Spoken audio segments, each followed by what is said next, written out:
Hi everyone and welcome to today's card creation for the Craftie Cafe design team.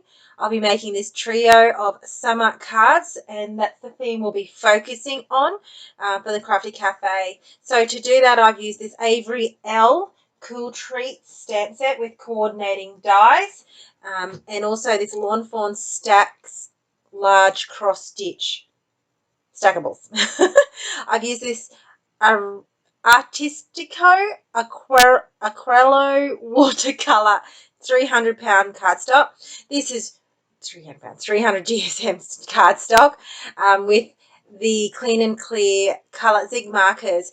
In Australia, I found the equivalent to the Bristol cardstock, and this is the brand that I find that's really smooth, blendable with this Clean and Clear zig markers. Also, this Lawn Fawn white embossing powder, which is quite new to Lawn Fawn, and this ultra clear embossing powder.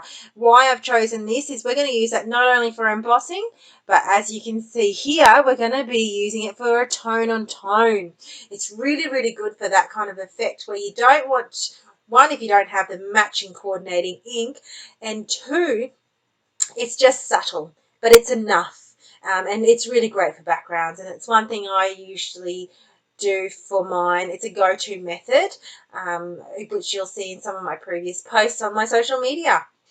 So grabbing a clear block, I've already die cut the large cross stitch circle stackables by Lawn Fawn with vellum, and I've just used the third largest from the stack.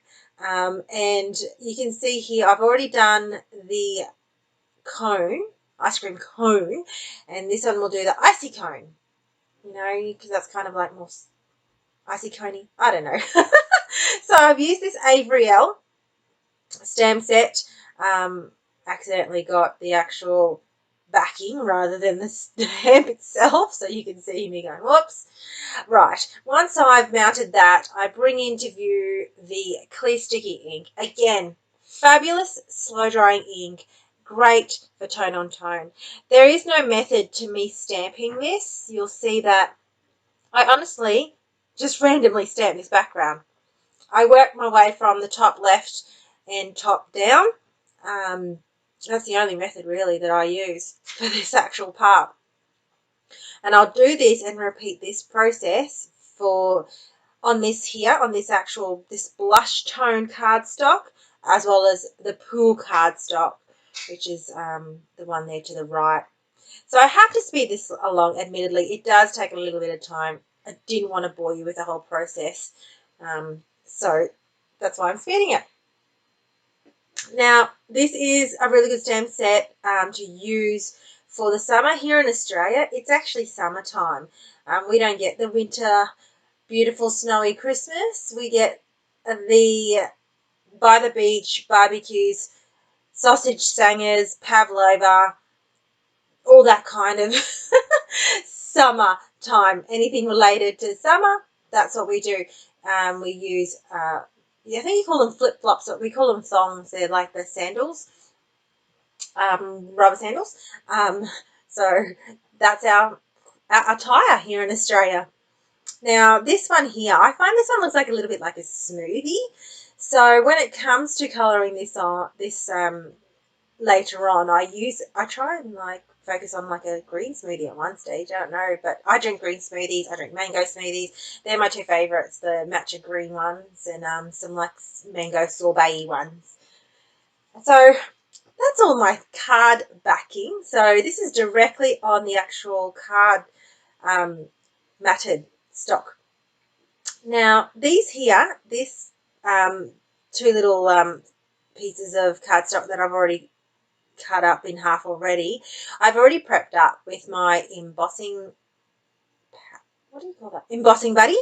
And I've got it all ready to go, so therefore it's ready to be stamped. The only thing is because I played with a little bit of the embossing ink beforehand, I did get a little bit of a mark on the bottom left. So when it comes to pouring this powder all over, you can see that there's a little bit of collection on the bottom left, and that's purely because my hands weren't dry and I had that little bit of residue on there. So to fix that problem, I just bring in a fine tip brush and I just brush the excess powder away before I heat emboss it. Now, when it comes to clean clear zig colour markers, there's a couple of ways. Because I have found the appropriate cardstock, watercolour cardstock that blends, I am able to do direct contact to paper, marker to paper as well. I first started off with using the clear block as just to pick up the ink. So all I did was drew and scribble on the actual clear block, and then picked up the ink with my aqua brush painter and just pretty much coloured the cardstock in here, the heat embossed images. The first original brown colour I used was a little bit too light for me, so I really just wanted to have a little bit of a darker tone, so I just brought in a darker, kind of almost like a chippy type of colour, and that's probably the appropriate colour of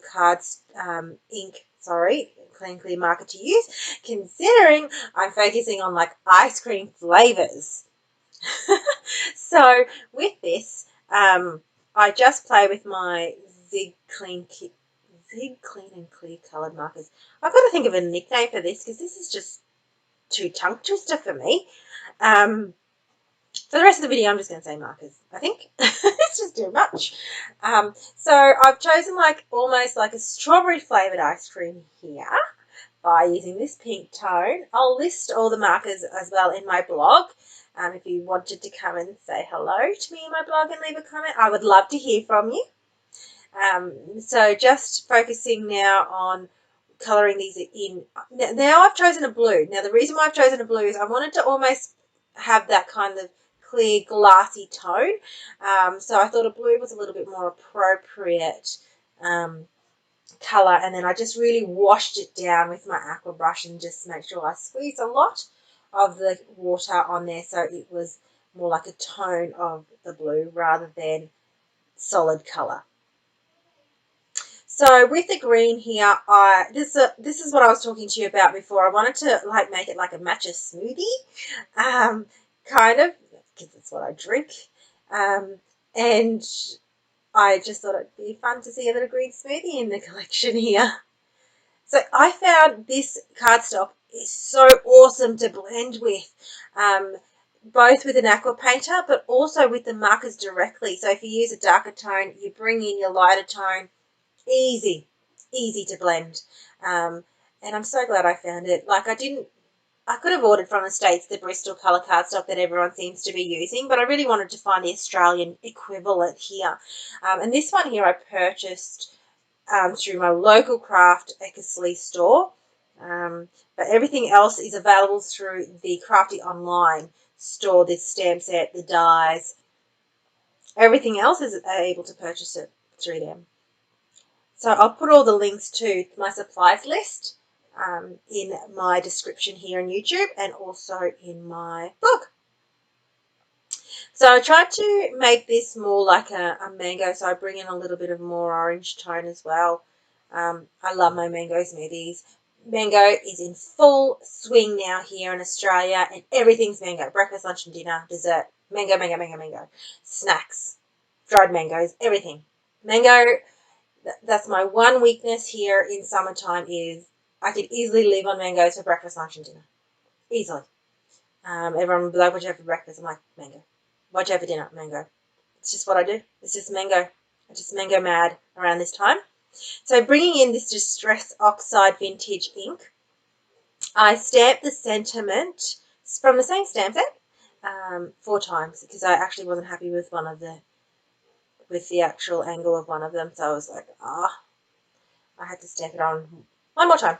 So I stamped 4, but there's only 3 cards. So once I have stamped these, and I'm pretty happy with the result, I love these Distress Oxide inks to stamp with. I have to say, the result, bang on. You get every image. That I hadn't even used that particular sentiment before, and I didn't even prep my stamp, and it just stamped every detail. It was great. Right, so here are the 3 cards, slowly forming them together. I've got in this Couture Creations, again from Craftie Online, Craftie Cafe Online. Oh gosh, just speaking too fast. These cute little 3D square foams are awesome. I absolutely love them for details. And for the sentiments, all I do is just put that flag type pennant style on either side. And I do that the same for all 3 cards. All 3 cards are the exact same, but you can see how it can be easily mass produced. It's not hard at all.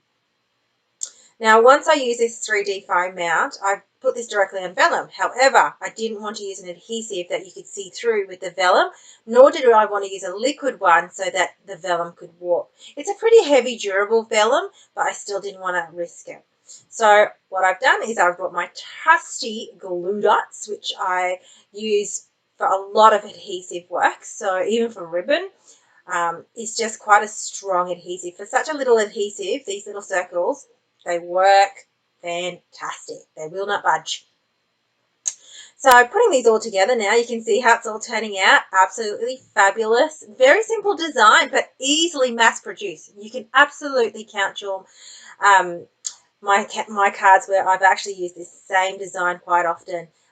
It's my go-to layout, and it is quite a versatile layout as well. So feel free to actually mass produce these kind of cards. Absolutely beautiful. So there you go.